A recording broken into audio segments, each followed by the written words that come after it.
तो आज का जो व्लॉग होने वाला है उसका यामाहा R3 का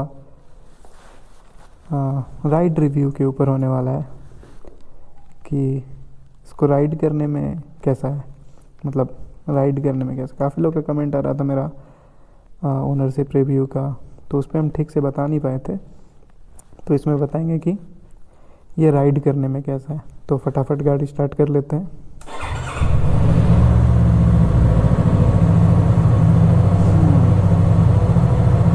तो आप बाइक पे जैसे ही बैठते हैं आपको पता चल जाता है कि ये काफ़ी हल्का है, बहुत हल्का बाइक है।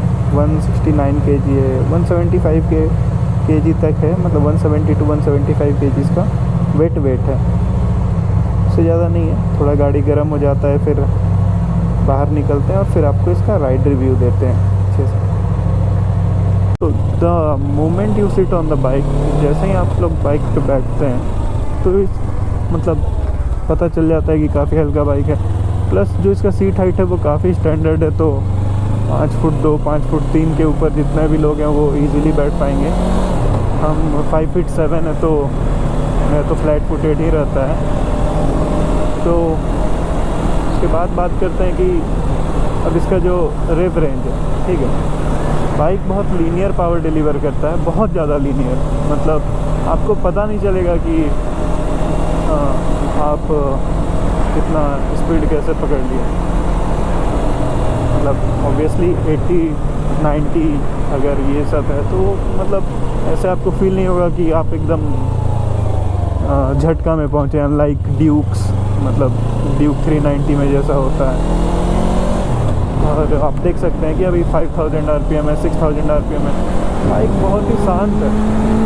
बट जैसे ही आप एवब 6000, 7000, 8000 का रेंज में जाते हैं उस टाइम पे इसका ओरिजिनल पावर बैंड जो है, मतलब जो लोग बोलते हैं, वो आता है।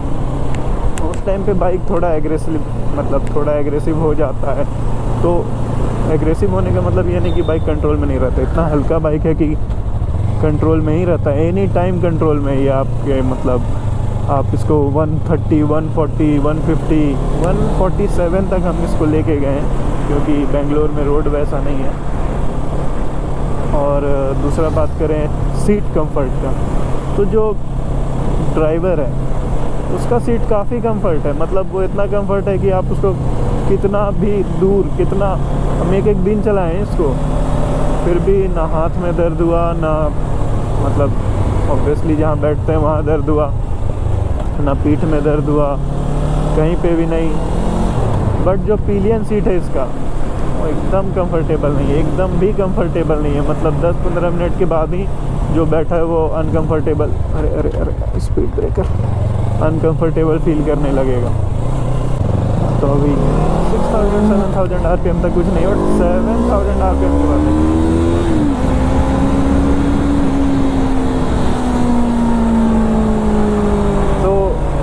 जैसे ही हम लोग 8000 RPM तक पहुंचते हैं वहाँ पे थोड़ा बहुत वाइब्रेशंस फील होता है। जो लोग पूछ रहे थे कमेंट में कि वाइब्रेशन कैसा है गाड़ी में, तो 6000 to 7000 तक तो कोई वाइब्रेशन है ही नहीं। इतना काम रहता है बाइक, इतना काम, मतलब इजीली आप इसको चला सकते हैं।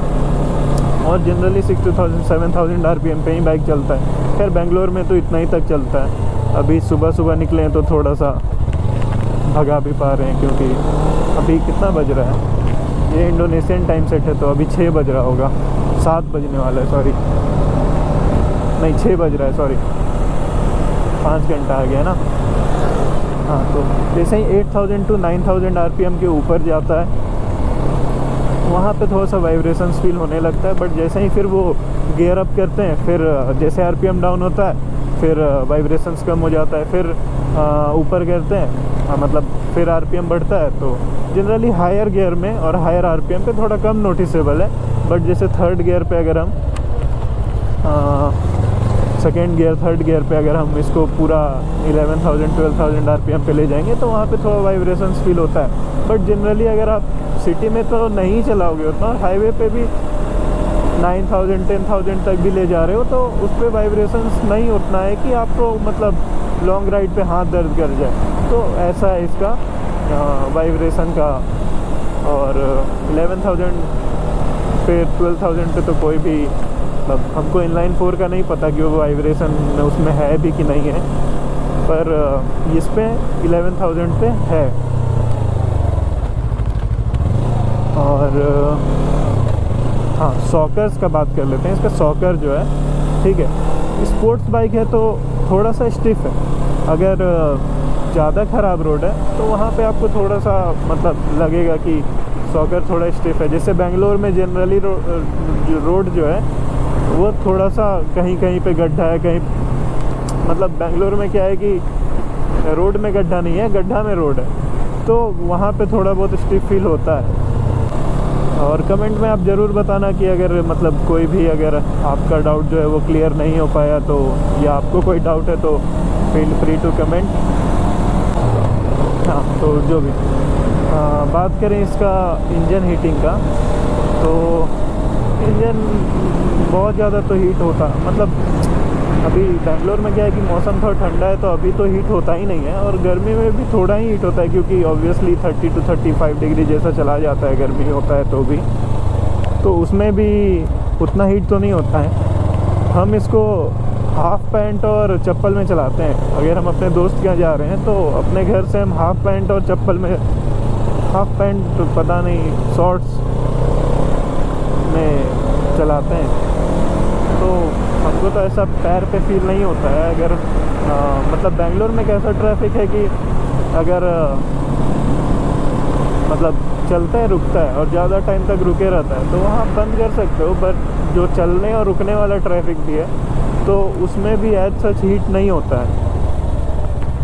अनलाइक GT तो ज़्यादा ही हीट होता है, उसको हाफ़ पैंट या फुल पैंट पहन के आप चप्पल में भी नहीं चला सकते। तो GT से तो कंपेयर नहीं करेंगे क्योंकि उसका जो इंजन है वो 650 सीसी का है और ये 320 सीसी का, तो कंपैरिजन बनता ही नहीं है। बट मतलब हीटिंग के लिए बस बोल रहे थे हम कि वो हीट होता है। तो और जैसे जैसे डिस्प्लेसमेंट बढ़ते जाएगा वैसे वैसे हीट भी बढ़ते ही जाएगा। तो इतना ही था राइड रिव्यू। बाकी कुछ भी अगर जो हम नहीं बता पाए और अगर आप लोग का डाउट होगा तो आप लोग कमेंट में ज़रूर पूछना। और लास्ट वीडियो के लिए थैंक यू। ऑलमोस्ट 50 सब्सक्राइबर्स हो चुका है अभी तक, और पिछला वीडियो में कमेंट भी बहुत ज़्यादा आया था तो उसके लिए भी थैंक यू। लोग इसका ब्रेक्स के बारे में बात नहीं किए थे, तो इसका जो जाओ सर इसका जो ब्रेक्स है वो आप लोग देख ही लिए होंगे। वो फ्रंट ब्रेक का जो इसका ब्रेक पैड है वो जो यामाहा R1 में लगता है वो सेम ब्रेक पैड है। अभी तो इसको ऑलमोस्ट हम 8000 प्लस किलोमीटर चला चुके हैं, और जो मेरा चेंज हुआ है वो सिर्फ बैक ब्रेक पैड चेंज हुआ है, फ्रंट वाला चेंज नहीं हुआ है। वो जब हम चेंज करवाने के लिए गए थे तो वो बोले कि अभी 1500 to 2000 किलोमीटर और चल जाएगा, तो फिर हम भी सोचे कि अब नेक्स्ट टाइम ही इसको करवाएंगे।